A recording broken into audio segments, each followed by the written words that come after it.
자, 우리 오늘은요, 지난 시간에 이어서 갈 건데, 우리 지난 시간에 배웠던 거 다시 한번 잠깐 흐름 확인하고 가실게요. 우리 지난 시간에 백제가 4세기 후반에 한반도 주도권을 장악했었는데, 이때 왕이 누구였죠? 어느 왕? 그쵸? 초고 왕이었죠? 자, 그런데 근초공 왕한테 평양에서 고구려 고국 원앙이 뒤지는 이러한 고구려의 어떤 혼란을 어느 왕이 수습을 했다? 다수가 아니에요. 소수죠. 소수 리망이에요. 그래서 뭐 율령반포, 대학 설립, 불교 공의 이런 것 통해서 고구려를 다시 안정시켰고 광개토대왕과 장수왕이 4세기, 5세기에 걸치면서 고구려의 영토를 크게 넓혀놔요. 근데 문제는 장수왕은 광개토대왕처럼 만주 쪽이 아니라 어디로? 남쪽으로. 남쪽에 누가 있니? 백제와 신라가 있잖아. 뭐 가야도 있지만. 그래서 이런 남진하겠다라는 정책을 말만 한 게 아니라 직접 보여주기 위해서 수도를 어디로 천도했다? 이거 뭐였니 여기? 평양이었죠. 평양으로 천도해요. 자, 그러면 이때 백제는 좀 쫄죠. 안 쫄 수가 없죠. 그리고 실제로 장수왕이 한강, 그러니까 한성을 공격을 해요. 이제는 뭐 전쟁이에요. 그래서 이제 한성이 함락돼요. 이때 백제가 한성을 지키기 위해서 끝까지 싸우다가 안타깝게도 전사했던 백제 왕이 있어요. 그 왕이 누구냐면 이름부터가 조금 괴롭네요. 이름이 이때 백제 왕은 계로왕이에요. 계로왕. 괴롭네. 어? 그래서 이제 계로왕이 전사예요. 백제 계로왕은 뒤지고 고구려 장수왕은 그 한강을 다 먹고 자 그럼 백제는 완전히 이제 이때부터 분위기가 다운되는 뭐 이러한 상황에서 어쩔 수 없이 일단은 수도를 밑으로 옮기자. 그래서 그 지역이 그때 당시에는 웅진, 지금의 공주 지역이에요. 그래서 첫 번째로 백제는 처음에 자리 잡았던 한성 여기를 고구려한테 빼앗기고 쫓겨 내려와서 지금의 충청도 공주인 웅진으로 옮긴 거예요. 자, 그러면서 분위기 안 좋아요. 그래서 이때 왕이 괴로왕의 아들이었던 동성왕인데 동성왕은 무슨 뭐 동성 연애하자는 게 아니라 우리 신라와 결혼하자라는 남자를 좋아하진 않아요. 그래서 신라 왕비와 결혼을 해요. 그러면서 인제 백제와 신라가 뭐 하겠다는 얘기야? 동맹을 강화하겠다는 얘기죠. 야 우리라도 손을 잡고 고구려의 남진 장수왕을 막아내자. 자 그런데 인제 안타깝게도 동서왕이 피살을 당해요. 갑자기 죽어요. 자 그래서 갑자기 또 누가 왕이 됐냐면 자 이 왕 좀 중요하니까 요 왕은 쪼끔 별표를 한번 쳐 볼게요. 하트를 쳐 볼게요. 무령왕이에요. 자 무령왕. 자 이 무령왕에 대한 거 볼게요. 이제 무령왕은 지방에다가 왕족들을 파견하는데 몇 명을 파견했냐면 22 예요. 자 22 22명을 파견해요. 그래서 이렇게 좀 빼서 적어 줄게요. 자 요걸 뭐라고 하냐면 22 담노라고 이야기해요. 22 담노. 자 여기서 담노라는 말 좀 생소한데요. 이 담노라는 말은 우리 옛날에 중국 역사 2학년 때 배웠을 때 군현제 배웠죠. 군현제. 각 지방에 군과 현을 설치해서 거기에 지방간을 보냈잖아. 군현제와 좀 비슷한 거예요. 결국은 이 22 담로의 목적은 각 지방의 왕족들을 22명이나 보내 가지고 지방 세력들을 뭐 하겠다는 얘기일까? 지방을 통제하겠다는 얘기야. 지방의 귀족들이 말이야 왕이 좀 뭐라 하면 쌩까고 딴짓하고 이러면은 백제가 힘을 모을 수가 없잖아요. 그래서 야 이제 각 지방에 있는 귀족들 우리 지금 백제가 분위기는 안 좋지만 이럴 때일수록 뭐 하자? 힘을 모아자. 모으자. 나 무량왕을 중심으로 백제가 다시 한번 으쌰으쌰 한번 화이팅 해 보자. 뭐 이런 취지에서 설치했던 것이 22 담로예요. 자 근데 이렇게 문영왕이 이런 22 담로 만들어서 중앙 집권 체제를 확립하는 것도 아주 굉장히 잘했는데 이제 또 하나 중요한 게 있어요. 고 내용이 지금 여기 학습지에 나와 있지 않은데 선생님이 조금 요 위에 내용을 좀 지우고 일단 따로 하나 좀 적어 줄게요. 자, 무령왕이 뭐 아무리 우리가 이제 힘을 모아도 우리 자체적으로는 고구려를 막아내기 좀 힘들 수 있단 말이야. 그래서 무령왕은 중국의 남쪽의 왕조들과 그리고 이 두 나라와 좀 활발한 교류를 해요. 그래서 그 교류를 했다라는 증거가 남아 있는데 그게 바로 뭐냐면 무령왕 릉이에요. 무령왕 릉. 자, 무령왕 릉. 자, 이게 대단히 중요한데요. 그 무령왕 릉에는 릉의 그 무덤의 형태가 보면은 중국식이에요. 특히 중국의 남쪽에서 만드는 왕의 무덤의 형태를 띠고 있어요. 우리나라에서는 듣도 보지 못한 특이한 무덤을 무령왕을 만들게 돼요. 그 왜 이렇게 중국의 남조 스타일로 지었느냐? 중국의 남조와 친했기 때문이에요. 중국의 남조라는 말은 남쪽에 있었던 여러 왕조를 의미하는 거예요. 자, 그리고 무령왕릉의 그 시신이 안치되어 있는 관을 보니까 이 소나무로 만든 나무로 이 관을 짰는데 이 관이 우리나라에서 나지 않는 일본 소나무였던 거예요. 자, 그 얘기는 일본에서 소나무를 가져다가 관을 짤 정도로 일본과 친했다는 얘기죠. 자, 결국 이 무령왕릉을 통해서 우리가 알 수 있는 거는 중국의 아까 이런 무령왕 요거 하나 적어 줄게요. 벽돌 무덤이야. 벽돌 무덤이라는 거는 중국 남조와 교류했다는 거고요. 그다음에 또 하나 어 일본 소나무 반을 짰다는 얘기는 외와 교류했다는 거를 의미하는 거예요. 아, 이게 좀 조금 음 자리가 없어서 요 밑에다 위에다 적을게요. 자, 요 문양왕릉을 한번 교과서 33 페이지를 통해서 한번 확인해 볼게요. 시험 문제 너무 많이 나오니까 그냥 갈 수가 없네요. 여러분 보세요. 여기 보면 이게 벽돌식으로 이렇게 벽돌을 짜 가지고 이렇게 만든 거예요. 이런 벽돌 무덤은 중국 남조의 양식이다. 그리고 여기서 출토된 이 관을 보니까 일본산 금송이다. 자, 그러면 이 무령왕릉을 통해서 알 수 있는 당시 무령왕의 백제는 중국 남조 그리고 외와 활발하게 교류했다. 뭐 이거를 보여주는 무덤이에요. 이 무덤이 그동안 발견이 안 돼 있다가 1970 년대에 뒤늦게 발견이 됐던 거예요. 깜짝 놀랐어요, 역사학계가. 야, 그동안 이 지하에 이게 좀 숨겨져 있었던 이 무령왕릉이 발견이 되면서 '아, 그때 백제 무령왕이 이렇게 백제를 구하기 위해서 살리기 위해서 많은 노력을 했구나. 대외적으로는 중국의 남조와 외를 끌어들여서 교류했고 또 대내적으로는 아까 무슨 담로? 22 담로를 설치해서 중앙을 지방을 통제했던 자 이런 것들을 인제 무령왕릉이 했던 거예요. 자, 그러면 그다음 음 으로 가면요.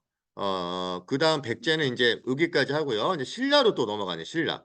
그러면 신라도 아까 동성왕 때 나제 동맹 그러니까 백제와 신라가 혼인 통해서 동맹 맺었잖아. 그러니까 신라도 마찬가지. 나제 동맹.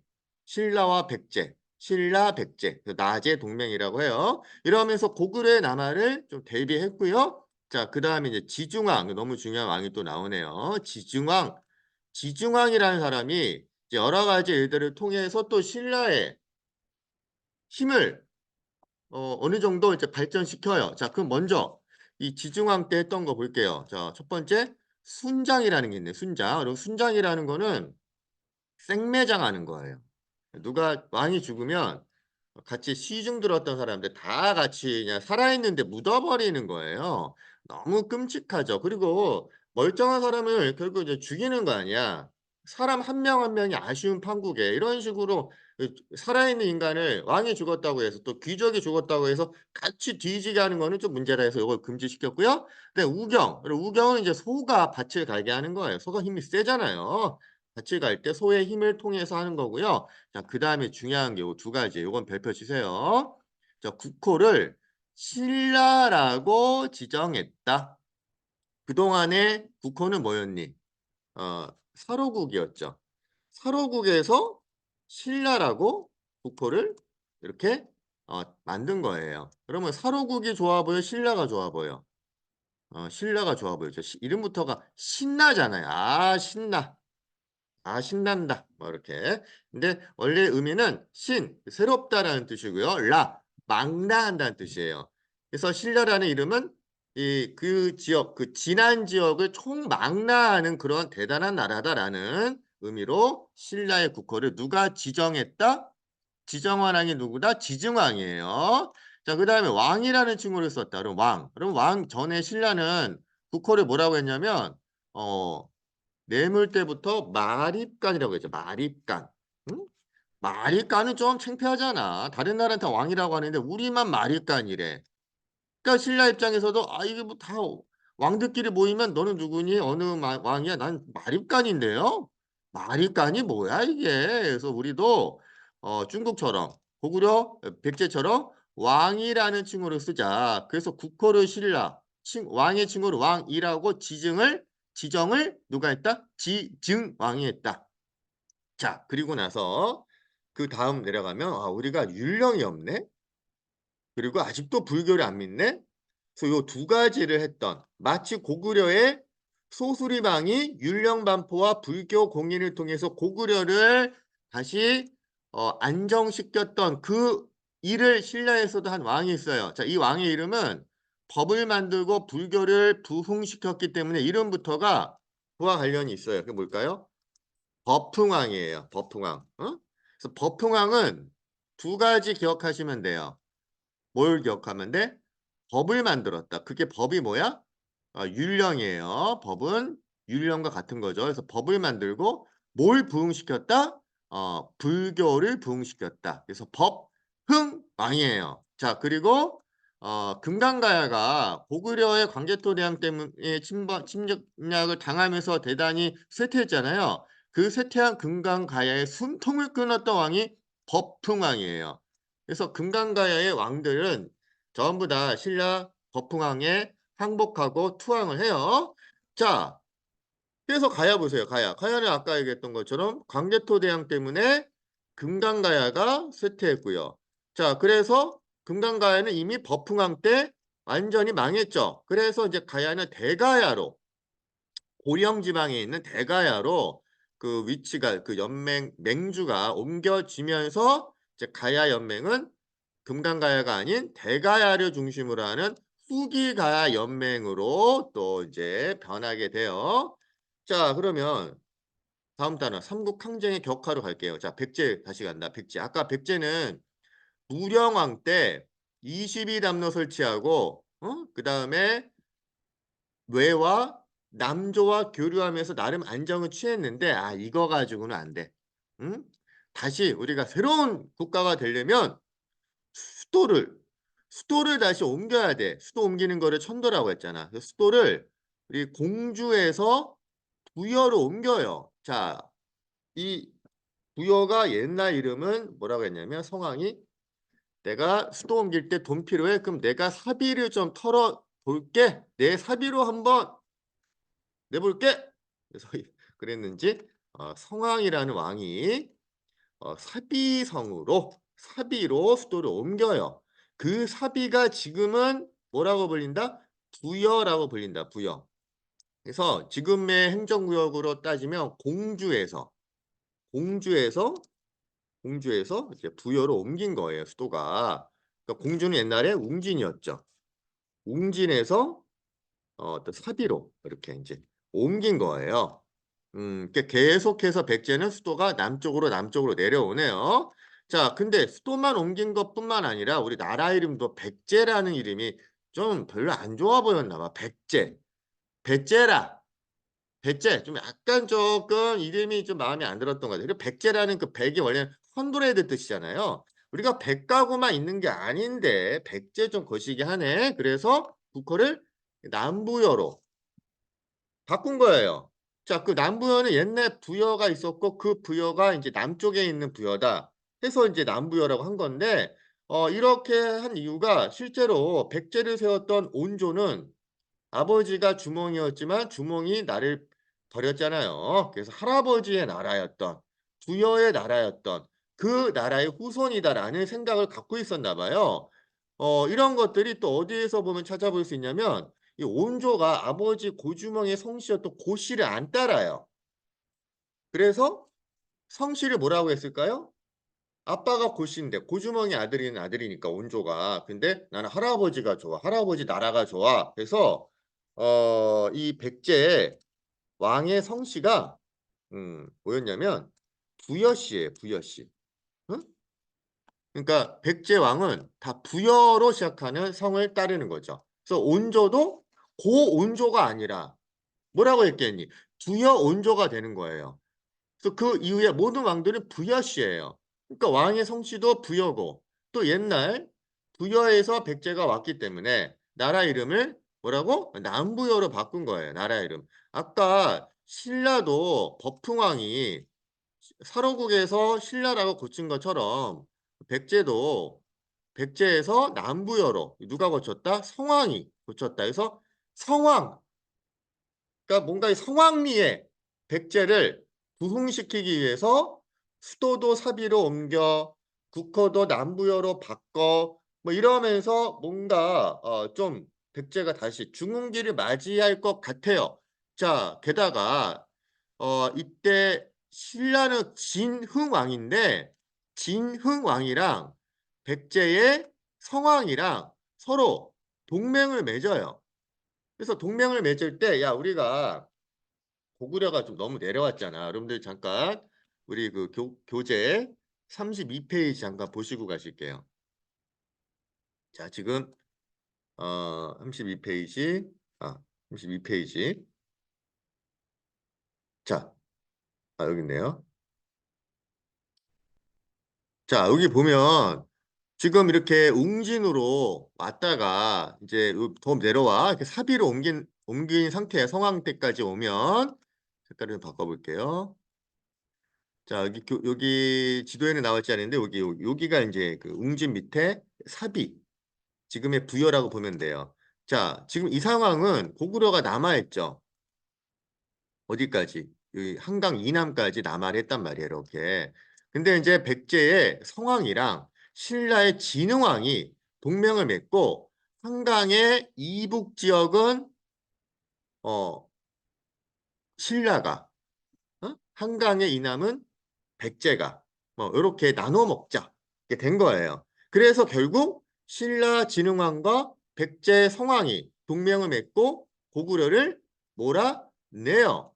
자, 그래서 나중에 이제 영토가 어떻게 되냐면 자, 우리 영토는 교과서 다시 37페이지로 넘어가 볼게요. 교과서 37페이지. 영토가 어떻게 바뀌느냐? 자, 계속 가볼게요. 자, 여기 보자.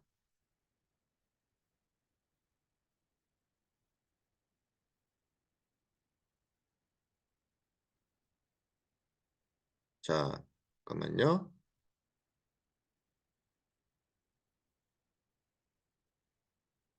여기서 안 내려가네요. 잠깐만.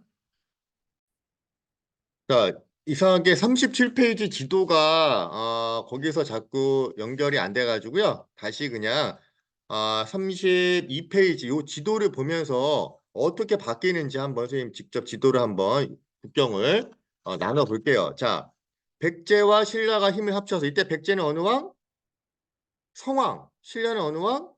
진흥왕이에요. 서로 이제 약속을 한 거예요. 야, 우리가 고구려를 몰아내면 우리가 서로 고구려 땅을 다시 나눠서 차지하자. 그래서 백제는 요 한성을 포함한 여기까지 한강 하류 지역을 그다음에 신라는 어디까지? 한강 상류 지역 이렇게 먹기를 한 거예요. 나눠 먹기를 한 거야. 색깔을 바꿔볼게요. 자, 이렇게 한번. 자, 여기는 이제 신라가 먹고 여기는 색깔을 맞춰 볼게요. 여기는 백제가 먹고 원래 백제 땅이었으니까 그 다음에 신라는 요쪽 오른쪽을 먹고 이렇게 하기로 했는데 신라 진흥왕이 보니까 어디가 좋아 보이냐면 한강 하류, 그러니까 한성 지역이 여기 좋아 보이는 거예요. 그래서 진흥왕이 배신을 때린 거예요. 그래서 백제를 진흥왕이 공격을 한 거예요. 그래서 어떻게 될까요? 전부 다 이 지역을 신라 진흥왕이 이렇게 먹는 거죠. 그래서 어떻게 되냐면 신라가 이렇게 먹게 되는 거예요. 응? 여기를 다 신라가 먹는 거예요. 이 어느 왕 때야? 진흥왕 때예요. 그러니까 결국 백제는 신라가 배신을 때리고 약속을 어기고 한강 지역 전체를 신라한테 뺏기는 거예요. 자, 그래서 물론 이제 진흥왕은 배신을 때렸지만 그로 인해서 진흥왕은 어떻게 한강을 전체를 점령하게 되었다. 한강의 점령은 가장 중요한 땅을 얻었던 것도 있고요. 한강을 통해서 이제 신라는 그동안 막혀 있었던 중국과 중국과 직접 진출할 수 있는 그런 시발점을 마련한 거예요. 어? 그러면서 이제 신라는 중국과 연결할 수 있고 또 가장 노른자 땅 한강을 차지했고 그리고 이제 또 전쟁을 하려면 군대가 필요한데 어린 청소년들부터 조직적으로 좀 훈련을 시켜야겠다 해서 자 들어봤죠? 무슨 도? 화랑도. 화랑도 이거를 진흥왕이 만든 거예요. 그래서 이거를 국가적인 조직으로 개편했다. 어? 그리고 그래서 화랑도를 통해서 결국 삼국 통일에 가장 큰 역할을 이 화랑도가 하게 되는 거죠. 그리고 실제로 진흥왕이 영토를 넓혔고 그 지역을 순수 돌아다닌다는 얘기야. 돌아다니면서 비석을 건립해요. 비석. 자, 자꾸 이게 에러가 나네요. 자, 그게 이제 순수비예요. 진흥왕 순수비. 그리고 대가야. 아까 그 금강가야는 버풍왕 때 멸망했는데 나머지 후기 가야운동을 이끌었던 대가야마저도 어느 왕이 진흥왕 때 복속을 해서 가야는 이제 완전히 망한 거예요. 자, 그러면 진흥왕이 여러분들 교재 교과서 37페이지 를 다시 봐야 되는데요. 잠깐 교과서 화면이 나오는지 한번 볼게요. 제발 좀 나왔으면 좋겠네요. 내려가다 보면은 37페이지에서 37페이지에 딱 멈추네요. 이렇게 멈추네요. 자, 그 요런 이제 요 방향 적성기 요 지능과 함께 신뢰 발전. 자, 요 위에 지도가 하나 있죠? 그 지도를 보면 교과서 직접 보면 진흥왕이 야 이제 여기는 내 땅이야라는 비석을 각 지역에 세웠는데 요거를 진흥왕 순수비라고 하고요. 그리고 순수비 밑에 또 단양에다가 적성비라는 거를 만들어요. 살짝 나왔네요? 살짝 나왔네? 야, 그 신기하네. 자, 그래서 여러분들 뭐 이렇게 창녕비 하나 보이네? 그리고 단양 적성비 이렇게 보이죠? 그리고 그 위에 잘렸는데 그 위에 뭐 북한산비 하나 있고요. 그 위에 또 황초령비, 마을령비 이런 순수비를 막 세워가지고 야 여기는 이제 신라 땅이야. 여기는 내 땅이야. 이런 것들을 그 지역의 사람들한테 알리고자 했던 거예요. 그만큼 신라가 잘 나갔다는 얘기죠. 그 신라가 잘 나갔을 때 왕이 누구다? 진흥왕 때였다.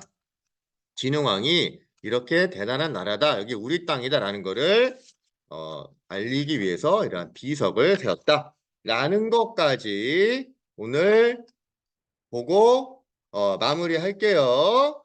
자, 여기까지 할게요. 안녕.